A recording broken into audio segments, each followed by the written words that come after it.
ልጆቻችን በየትኛው የዕድሜ ክልል ምን መማር አለባቸው? እንዴት መማር አለባቸው?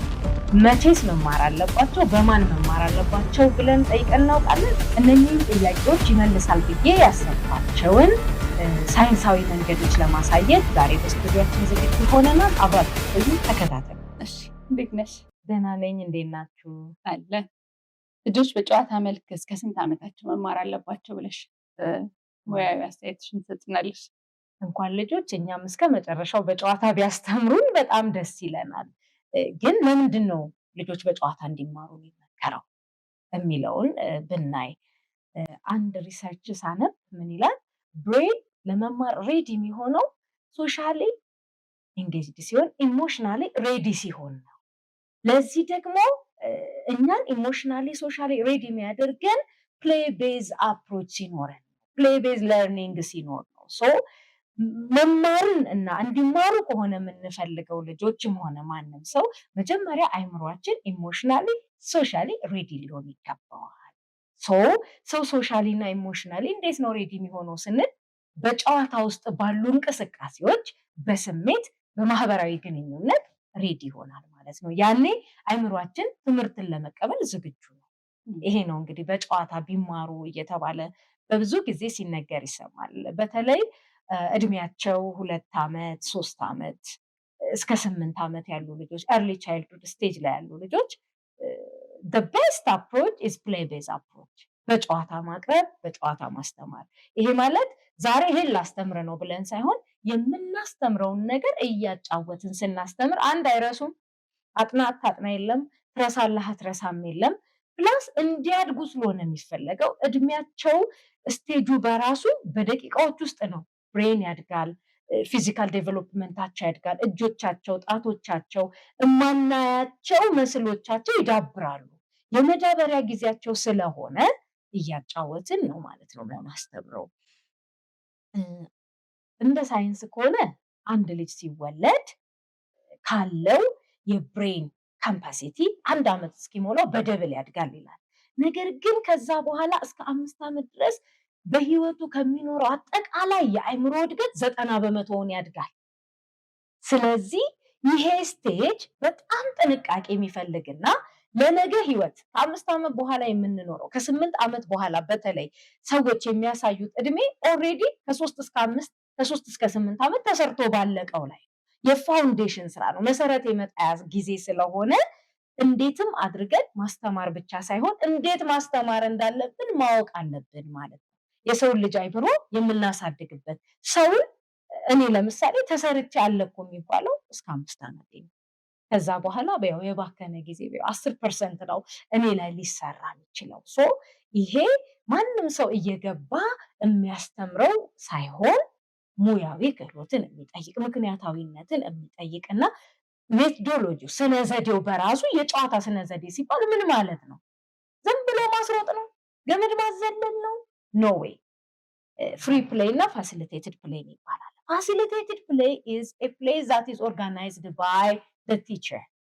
ቲቸርስ ወይንም ደግሞ የሚያስተምሩ አደልቶች አንድን ሌሰን ማቴማቲክስ ከሆነ ቁጥር መቁጠርን ከሆነ በየትኛው የጨዋታ አይነት ላስቆጥረው ና ቁጥር ብሎ ዱላ ሰጥቶ ስቲክ ሰጥቶ ቦርድ ላይ ማስቆጠር ሳይሆን እዛ ሳይሄድ ካውንቲንግን እንዴት ላስተምር፣ አዘምሬ አዘልዬ ስንቱን አጠቃላይ የሰው ልጅ እድገት ዶሜይንስ የምንላቸው የአእምሮ እድገት አለ፣ የስሜት መዳበር አለ፣ እንደገና ደግሞ የፊዚካል ግሮዝ የምንለው የእጃችን አጠቃላይ ጡንቻዎች መዳበር አለ፣ የቋንቋ መዳበር አለ፣ የንግግር መዳበር አለ፣ የማህበራዊ መዳበር አለ። እነኚህ መዳበሮች እስከ 5 ዓመት ባለ ጊዜ ካልተሰራባቸው ክፍተት ሆነው ይቀጥላሉ።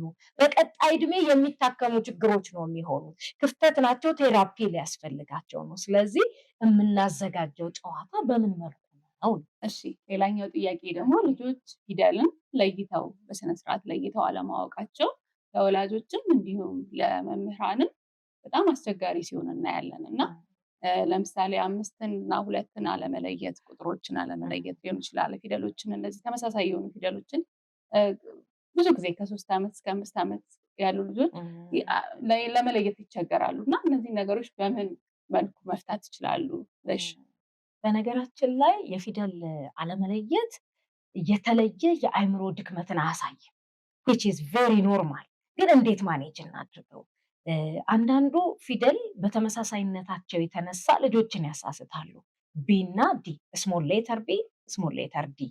በአማርኛ ፊደላት ብንመጣ ቡ፣ ብ። የአማርኛ ፊደል ባለ ሁለት እግር አ፣ አኡ ኢ አ እና አራተኛዋ ማለት ነው ኦ። ጀስት መዞር ብቻ ነው። ባና ቦ፣ ሳና ሶ። እንደዚህ አይነት ነገሮች ብዙ ጊዜ ልጆችን ያስቸግራሉ። ይሄ ኖርማል ነው፣ የሚፈጠር ነው። ነገር ግን በምን መልኩ ብናስተምር መፍትሄ እናመጣለን? ለምን ተፈጠረ ችግር አይሆንም። የተፈጠረውን የፊደል ልየታ ክብደት ወይንም ደግሞ በፊደል ልየታ ወቅት ግልጽ ያለ ነገር ልጆች ጋር አለመኖር እስከ መቼስ ጊዜ እንስጠው? ምን በማድረግ? የመጀመሪያው ሜቶዶሎጂ ድግግሞሽ ነው። ልጆችን በድግግሞሽ ማስተማር። እንዴት ነው በድግግሞሽ የምናስተምረው? የጽሁፍ ስቴጅ ላይ የደረሰ ልጅ ደጋግሞ በማጻፍ ቅርጾችን ደጋግመን እንዲይዝ በማድረግ ለምሳሌ ከዳበሳ ብንጀምር በአሸዋ የሚሰሩ ፊደላት አሉ። እነሱን ቅርጻቸውን በዚች በጣታቸው በደንብ ማስሞከር። ዲ ደግሞ ሲሆን በዚች በኩል ሆኗል። ከዛ ደግሞ እንደገና በጣቶቻችን ቅርጽ እያዞርን እንዴት ናት ቢ እንዴት ናት ዲ በሚለው ከዛ በኋላ ግን ደጋግሞ በመጻፍ ልየታን እንዲያመጡ ማድረግ ይቻላል። ይሄ በጣም ውስን የሆነ ሜቶዶሎጂ ተናገርኩ እንጂ እጅግ ብዙ የሆነ ከዝማሬ ጋር፣ ከጨዋታ ጋር፣ ከቦዲ ፖስቸር ጋር በእግር እየቆምን በጣቶቻችን እያሳየን ማስተማር እንችላለን። ሌላው ግን አንዳንድ ጊዜ ልጆች ፊደላትን በትክክል የማይለዩት የአይን ችግርም ጭምር ሚረሪንግ እንላለን። ኮንቨርት አድርጎ መጻፍ፣ ቱ ዘ ሪቨርስ መጻፍ። ይሄ ሚረሪንግ እስከ 8 ዓመት ቶለሬት ይደረጋል። ልጆች በድግግሞሽ ያንን ያስተካክሉታል። ወይንም ደግሞ አሶሺየትድ ለርኒንግ የሚባል አለ። አሶሺየት ከሆነ ነገር ጋር አሶሺየት አድርጎ ማስተማር። የሰው ልጅ በዛ ይማራል። አንዳንድ ጊዜ የሆነን ነገር ስናስብ ከሆነ ነገር ጋር አናገናኘው። ለምሳሌ ኤ አፕል እንላለን አይደል? ልጁ ሌተሩ ቢረሳው ፒክቸሩ ትዝ ይለዋል። አሶሺየት ያደርግና አይምሮ አዛምዶ ያመጣል። በዛ ልክ አዛምዶ በማስተማር ደጋግሞ በማስተማር እነኝን ነገሮች መስራት ይቻላል። በጨዋታ እንዳልኩሽ በሰውነታችን በጣቶቻችን ቅርጾች፣ በተለያዩ የፕላስቲክ ቅርጾች በመገጣጠም ቅርጾችን በማገናኘት ማምጣት ይቻላል። ችግር ሊሆን አይችልም ደጋግመን እስከሰራን ድረስ። አይ ሪላክታንት ሆነን እናልፋለን። ሌሰኑ እየጨመረ ሲሄድ ፊደሎቹ ክብደታቸውን እየጨመሩ ይሄዳሉ። ግን አሁንም ኤርሊ ስቴጅ ላይ መልስ ያልሰጠነው ነገር ለቀጣይ ህይወታችን ሕክምና ወይም ትሪትመንት የሚያስፈልገው ሆኖ ይመጣል ማለት ነው። አሁን ላነሳናቸው ችግሮች እንግዲህ እንደ መፍትሄ አንቺም ሌሎች ምሁራንም የተሳተፉበት አንድ ፕሮዳክት አለ እና አንድ ሳይሆን እንዲሁም በርካታ ናቸው እና ከበርካታዎቹ መሀል 3 ፕሮዳክቶች እዚህ ጋር ይገኛሉ። እነዚህ ላይ ምን ትይናለሽ? በነገራችን ላይ በመጀመሪያ ደረጃ በሙያችን ባሳለፍነው የትምህርትና የመማር ማስተማር ጊዜ አምናችሁብን በተማርነው እና በበቃነው ነገር ላይ ለትውልድ፣ ለሀገር፣ ለህፃናት መፍትሄ ያመጣል ብላችሁ እድል ሰጥታችሁ ስላሳተፋችሁን አጠቃላይ የመነሻዬን ክሩ ታንኪዩ ማለት እፈልጋለሁ። በሁለተኛ ደረጃ እኔም ከአንድ ተቋም ወይንም ደግሞ በሆነች ክልል ላይ ብቻ ከምናገኛቸው ህፃናት በርካታ ህፃናትን አድሬስ ያደርጋል ተደራሽ ይሆናል ብለን ነው የተሳተፍነው እኔና ሌሎች ባለሙያዎች። ከዚህ ጋር ተያይዞ መነሻዬ ላይ ስንሳተፍ ሆሊስቲክ የሆነ ሶሉሽን አስበን ነው። ሆሊስቲክ ሶሉሽን ማለት አንዳንድ ሰዎች ያላቸው የትምህርት ክፍተት እና ሌሎች ያላቸው ይለያያል። በተለይ ደግሞ ወላጆች ለልጆቻቸው ያላቸው አፕሮች ከመጡበት ባክግራውንድ ጋር ስለሚለያይ ሮንግም ራይትም ይሆናል። መነሻዬ ባላንስ ይዞ ነው የመጣው።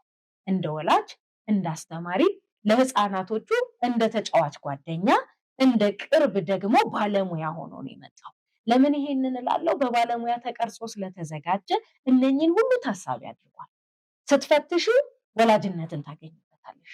ስትፈትሹ እንደ መምህር ባለሙያነትን ታገኝበታለሽ።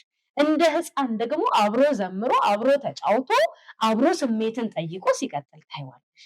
ስለዚህ ሆሊስቲክ አፕሮች አለው። ከምንም በላይ ደግሞ በጨዋታ ላይ የተመሰረተ የማስተማሪያ ስነ ዘዴን ስለሚከተል በደንብ የህፃናቱን ሳይኮሎጂ ያገኛል። በዚህም ምክንያት ልጆች በቀላሉ እንዲማሩ እንዲያውቁ ያደርጋል ማለት ነው። ባለፈውም እንደተናገርኩት ከዚህም በተለያዩ ቦታዎች ላይ የምናገረው የመነሻዬ ፕሮዳክት በራሱ ትምህርት ቤት ማለት ነው። ህንፃ ሆኖ መምህራን ተቀጥረው በርካታ ተማሪዎች አጠገብሽ ስለሌሉ እንጂ አንድ የትምህርት ተቋም ሊሰጥ የሚችለውን ብዙና በርካታ ነገሮች ይሰጣል። በዚህም ምክንያት ተቋም መሆን ይችላል የምለው ለዛ ነው። እንዴት የሚለውን በቀጣይ ማብራራት እንችላለን። እነዚህ ምርቶች በውስጣቸው ምን አይነት ለልጆች ጠቃሚ ነገሮችን አካተዋሉ? እነኚህ ምርቶች እንግዲህ የልጆችን የመዳበር እድሜ ባማከለ፣ ኮግኒቲቭ ዴሞናቸውን ባማከለ፣ ኢሞሽናል ሶሻል ኢሞሽናል ዶሜንን ባማከለ፣ ይሄ ላንጉጅ ላይ ኮሚኒኬሽን ላይ እንዲሁም ደግሞ የማቴማቲክስ አርትሜቲክ ስኪላቸው ላይ ታሳቢ አድርጎ በደንብ መፍትሄ ያመጣል። አንደኛም ለትምህርት ቤት ያዘጋጃል። ሁለተኛም ትምህርት ቤት የሚማሩትን ትምህርት አስጠኝ ሆኖ ሰፖርት ያደርጋል በሚል የተዘጋጀ ነው። በዋነኛነት እንግዲህ በዓለም አቀፍ ደረጃ አንድ የኪንደርጋርተን ተማሪ የፕሪስኩል ተማሪ ቋንቋን እንዲያውቅ እንዲማር ይደረጋል። ማቴማቲክስን እንዲያውቅ እንዲማር ይደረጋል። ሳይንስ፣ ኢንቫይሮንሜንታል ሳይንስ፣ አጠቃላይ ሳይንሶችን እንዲማር ይደረጋል። እነኚህን ሲሆን አካባቢውን ለይቶ እንዲያውቅ፣ ቤተሰቡን ለይቶ እንዲያውቅ፣ በአካባቢው ያሉትን ቁሶች እንዲለይ፣ ማንነቱን እንዲያውቅ ነው። እነ ማቴማቲክስን ሲማር ዲቴይል ማቴማቲክስ አይደለም፣ ነምበር አይደንቲፊኬሽን፣ ከለር አይደንቲፊኬሽን፣ ሼፕስ እነኝን የመሳሰሉ የበዙ ያነሱ ነገሮች መጠንን እንዲያውቅ ይደረጋል። ወደ ላንጉጅ ስኪል ደግሞ ስንመጣ ከኮሚኒኬሽን ባለፈ ፊደላትን እንዲለይ፣ ፊደላትን በማገጣጠም ቃላት እንዲመሰርት፣ ቃላትን በማገጣጠም ደግሞ አረፍተ ነገርን መስርቶ ለንባብ ዝግጁ እንዲሆን።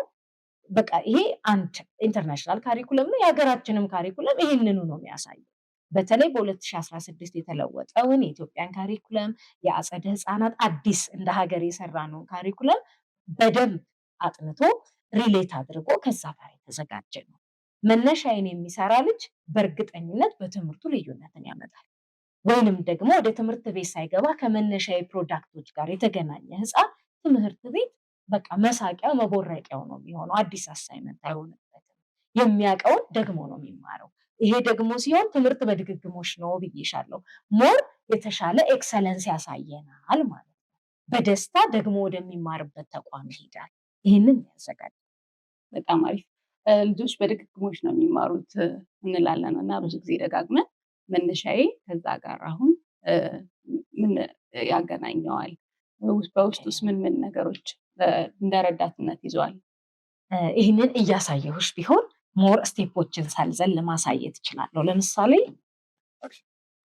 እንግዲህ መፍትሄ ይሰጣሉ ብለን ካዘጋጀናቸው ፕሮዳክቶች ውስጥ በዝርዝር ላቅርበው። ይችኛዋን የመነሻዬን ፓኬጅ ላሳይሽ እና ምንድን ነው በውስጡ ያለው የሚለውን ያለው ብቻ ሳይሆን እንግዲህ በልጆች እጅ ላይ እቃዎች ሲቀመጡ የዱሬቢሊቲ ጥያቄ እናነሳለን። እየተጠቀሙ እድሜያቸው በራሱ በመነካካት መማር ስለሆነ የመጨምደድ፣ የመቅደድ በቃ ቶሎ እቃዎችን ዲስትሮይ የማድረግ ባህሪ ይታያል። ይህ ጤነኛ ባህሪ ነው፣ የልጆች ባህሪ ነው፣ አክሰፕት እናደርገዋለን። በዛ ልክ ተጠንቅቀን ያዘጋጀነው ፕሮዳክት ነው። ከእነኚህ መጽሐፍቶች ልጀምርና እንግዲህ እነኚህን መጽሐፍት እንዴት አዘጋጀን፣ ምንስ አላቸው፣ ምንስ ይመስላሉ ለሚለው እንግሊሽ ከኤ እስከ ዜድ ቢሆንም ከኤ እስከ ኤም እና ከኤን እስከ ዜድ ብለናል። ስቴፕ ባይ ስቴፕ ቀስ ብለው ደጋግመው መማር እንዲችሉ። እዚህ ጋር ጽፎ ማጥፋት ይላል። ይህን እንደምታዩ ትምህርት በድግግሞሽ ነው ብዬሻለሁ። እዚህ መጽሐፍ ላይ ትሬሲንግ ይሰራሉ። ካፒታል ሌተርስ፣ ስሞል ሌተርስ አሉ። ጽሁፍ ይማራሉ። አይደንቲፋይ እስካላደረጉ ድረስ ግን ወላጅ አንድ ሰርተዋል ብሎ አያልፍም። እንደገና ያጠፉትና መልሰው ይጽፉታል። ይሄ በራሱ ለአንድ ልጅ ብቻ ሳይሆን እቤት ውስጥ ሁለተኛ ሶስተኛ ልጅ ካለ በቀጣይነት ሼር እያደረገው የሚቀጥል ነው። ከዛም ባለፈ ደግሞ ልጆች አትራክት የሚያደርጋቸውን የሚስባቸውን ነገር ይፈልጋሉ። በእነሱ እድሜ በተለይ ቤዚክ ከለርስ እጅግ በጣም ልጆችን ይስባሉ እና እያንዳንዱ ገጽ ላይ ቤዚክ ከለርስ አሉ፣ የሚስቧቸው ነገሮች አሉ። የሚስቧቸው ብቻ ሳይሆኑ ከፊደሎቹ ጋር ተዛማጅ። ቅድም ትምህርት በምንድን ነው አሶሺየት በማድረግ ነው። ይሄ እንግዲህ የኛ የግላችን ሳይሆን ዓለም አቀፍ የሆነ የመማር ማስተማር ክህሎት ውስጥ አንዱ ሜቶዶሎጂ ነው። ይህን ሜቶዶሎጂ ተጠቅሞ እንደ ባለሙያ የተዘጋጀ ነው። እስከ መጨረሻው ፔጅ ድረስ ስትሄጂ በጣም ስግስግ ያለ ስዕል አታይም። ብትን ያለ ጥርት ያለ ቀላል ከለር ሁልጊዜ ደግሞ ቢሰሩት የማይሰለች። አንዳንድ ከለር ይሰለቻል፣ ከባድ ነው፣ ኢንተረስትሽን ያሳጣሻልና የጮኸ ነገር አታገኝም። ላይት የሆኑ ከለሮች ግን ደግሞ የሚስቡ የሁሉንም ሰው ቀልብ የሚገዙ ስለሆኑ እኛ ወደን ደስ ብሎን የሰራ ነው። ደጋግመው መጻፍ ማጥፋት የሚችሉበት መሆኑ ፕላስ ውሃ ጠብ ቢል ለሀጫቸው ጠብ ቢል ከ2 ዓመት ጀምሮ ስንሰራ የተለያዩ ነገሮች ይገጥመናል። እጃቸውን ታጥበው እንኳን በንጽህና ጥርት ባይል ቢደገፉት የሚቀር ቆሻሻ የለም። ያም መጽዳት ይችላል ማለት ነው። ይሄ ሁሉ የእቃውን ዱሬቢሊቲ ታሳቢ ያደረገ ቆይታ ጊዜ ታሳቢ ያደረገ ነው። እንግዲህ እንግሊሹን በዚህ መልክ አዘጋጅተነዋል። ሌላው አማርኛ ነው። የአማርኛ ፊደላት ከባለ 2 እግር ጀምረን በካሪኩለም መሰረት ያለው ይሄንን ነው። ዜን ወደ 3 እግር ከዛ ደግሞ እግር አልባና ባለ 1 እግሮች ይደናል። ልክ አማርኛውም እንደ እንግሊሹ አሶሺየትድ ፒክቸርስ አሉት፣ ወርዶች አሉት፣ ሪራይት አለው። ሊለዩ የማይችሉት ምንም ነገር የለም። ከእናት ፊደል ጋር ደግሞ ተዛማች የሆኑ ጀማሪዎችን የሚያሳትፉ በእናት ፊደላት የተመሰረቱ ቃላትንም ይዟል። ይሄ በቃ ሙሉ የኪንደርጋርደን ካሪኩለምን አካቶ የያዘልን ነው ማለት ነው። ሌላው ማትማቲክስን አስመልክቶ ቁጥሮች አሉ። this is arithmetic skill የኒውሜሪክን በደንብ ይለያሉ። እንደገና ቅርጻችንና ቀለማትን ይይዛል። ይሄ ሁሉ ነገር አሁንም የሚጽፉበት፣ የሚያቀልሙበት፣ የሚያጠፉት፣ ፕራክቲስ የሚያደርጉበት ነው። እጅግ በጣም ማራኪ ሁሉም ያልጮኸ ግን ደግሞ አትራክት ሊስብ በሚችል መልኩ የተዘጋጀ ነው ማለት ነው። ይሄ በነገራችን ላይ ለቤተሰብ ብቻ ሳይሆን ለትምህርት ቤቶች ትልቅ ግብአት ነው። በየላይብረሪው በየፔዳጎጂ ሴንተሩ ሊኖር የሚገባ ግብአት ነው ማለት ነው። ከዚህ ጋር ተያይዞ ሰዓትንም ጨምረናል። የሂሳብ አንዱ ክፍል ስለሆነ፣ የሳይንስ አንዱ ክፍል ስለሆነ ጊዜን ማወቅ ስላለባቸው እንደተፈለገ ሆኖ እላዩ ላይ መጻፍ ይችላሉ፣ ማጥፋት ይችላሉ፣ ማሽከርከር ይችላሉ። በቀላሉ ሂሳብን ይማራሉ። ሳይንስን አስመልክቶ የአወር ኮሚኒቲ፣ ቤተሰብ፣ የኛ ዓለም እነዚህ 3ቱም ውስጥ እያንዳንዱን እቃ እያንዳንዱን ነገር እየነኩ እየቆጠሩ እያገናኙ አንደርስታንድ በሚያደርጉት ልክ ታስቦ የተዘጋጀ ነው ማለት ነው። ይሄ ብቻ አይደለም። እሺ ልጆች አነበቡ፣ ጻፉ፣ ሲጽፉ ተናገሩ እንበል። አሳታፊ የሆነ መመዘኛ ደግሞ አዘጋጅተናል። ለምሳሌ ይሄ ቢሰለቻቸው እችን ፓድ አዘጋጅተንላቸዋል። የመነሻ ታብ ማለት ነው። እዚች ጋር የመክፈቻ አላት፣ ትከፈታለች። ዜን ወላጆች ለምሳሌ የሃንድ ራይቲንግ ሩል ተከትለው ማጻፍ ቢፈልጉ የልጆቻቸው ጽሑፍ ባያምራቸው ምን ማድረግ ይችላሉ? እስቲ አን እንጻፋት። የአማርኛ እዚህ ጋር ጻፍኩኝ። ልጄ ደግሞ በዚህ ልክ ኮፒ እንዲያደርግ ፈለግኩኝ። ዜን ለልጄ ደግሞ አሰምርለታለሁ። እዚሁ ጋር የወረቀት ብክነትን ሳንፈጥር እንግዲህ ምን ያህል የስቴሽነሪ ማቴሪያልስ እየጨመሩ እንደሄዱ ይታወቃል። ቤት ውስጥ ይቀዳሉ፣ ይበሉታል፣ ይጨመድዱታል። የተለያዩ ሪስኮችን ነው ቤት ውስጥ የምንፈጥረው። ስለዚህ ቆሻሻንም ላለመፍጠር ከልጆቻችንም ጋር ቀደድከው አልቀደድከውም ብሎ ላለመጣላት እዚህ ላይ መሞከር ማጥፋት ይቻላል።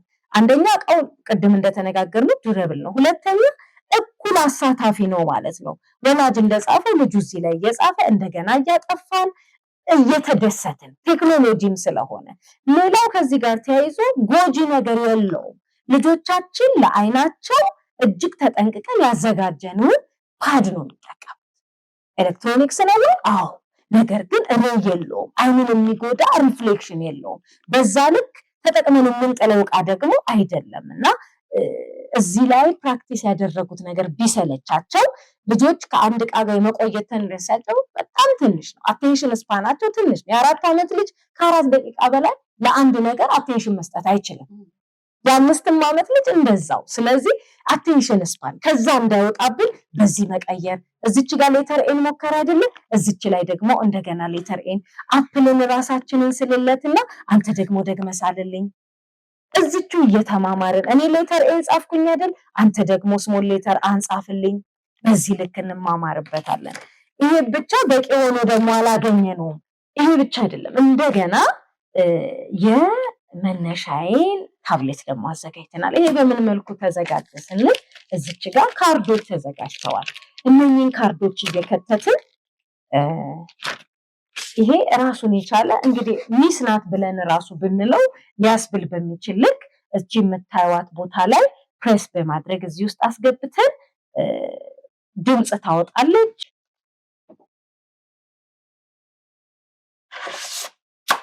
በዚህ ልክ እናስገባትና እቺን ከፍተን ቮሊዩም እንደ ልጆቻችን ትንሽ ድምጽ የሚስበው አለ፣ ላውደር የሆነ ድምጽ ደግሞ የሚስበው አለ።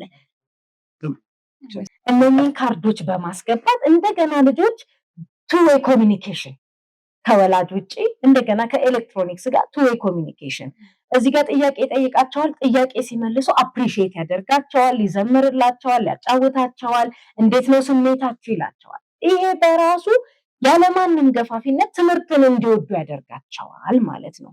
በደብተር አየነው፣ ደብተር ላይ ጻፉ። እንደገና ታብሌት ላይ መጣን፣ ሳሉ፣ ጻፉ፣ ቸከቸኩ፣ አጠፉ። እንደገና ደግሞ እዚህ ጋር አሰስመንት መጣ። ምን ያህል አውቀዋል የሚለውን ሊገመግም ነው። ማነው የሚገመግመው? ልጁ ራሱ። ልክ ነህም ሲባል ደስ ይለዋል፣ ሞክር እንደገናም ሲባል ደስ ይለዋል። በዚህ ልክ በየቀኑ ያለመሰልቸት የሚደጋግሙት ነው ማለት ነው። በዚህ ሂደት ውስጥ አስተሳሰባቸው ላይ ምን ይፈጥራል? ኮግኒቲቫቸው ይዳብራል፣ ግምትን ይለማመዳሉ፣ ክሪቲካል ቲንኪንግን ይለማመዳሉ፣ ቁጥርን ማስላትን ይለማመዳሉ። ወደ ቋንቋ ስንመጣ ምላሽ ይሰጣሉ። ለሚጠየቁት ጥያቄ ኤሌክትሮኒክስ ሲጠይቃቸው ምላሽን ይሰጣሉ። ኮሚኒኬሽን ስኪላቸው ዴቨሎፕ ይሆናል። የመስማት ክህሎታቸው ይዳብራል። የመጻፍ ክህሎታቸው ይዳብራል። ንግግራቸው የተሻለ ይሆናል። ለምን? ስለሚጠይቃቸው ሲመልሱ ስፒኪንግ ስኪላቸውን እያዳበሩ ይሄዳሉ። ለዚህ ነው ሆሊስቲክ የሆነውን ነገር አይተነዋል የምንለው። በዛ ላይ የሚያስተምራቸው በራሳቸው የመማር ፍጥነት ነው። ቀስ ብሎ ለሚማረው በዛው ስፒድ ይሄዳል። ፈጥኖም ለሚማረው ፈጥኖ የሚሄድበትን ነገር አዘጋጅቷል። ብዙ ጊዜ ፈጥነው ትምህርትን ካች የማያደርጉ ልጆች በትምህርት ዓለም ውስጥ ወደኋላ እየቀሩ ይሄዳሉ። ስለማይችሉ ሳይሆን በእነሱ ፍጥነት ስላላስተማርን፣ በፍጥነታቸው ልክ ስላልሄድን ነው። መነሻዬ ይሄን ሁሉ ታሳቢ አድርጎ የመጣ መፍትሄን ይዞ የመጣ ባለሙያ ነው ልበልሽ፣ መምህር ነው ልበልሽ። ከዛም ባሻገር ኬር ያደርጋል፣ ኢሞሽናቸውን ቼክ ያደርጋል። እንዴት ነው ስሜትህ ይላል፣ አለህ ይላል። ለማስቀጠል ኮሚኒኬሽኑን እንግዲህ በኋላም ላይ ስለምናየው ማለት ነው። በዚህ ልክ ሆሊስቲክ በሆነ መንገድ የተዘጋጀ ነው ማለት ነው።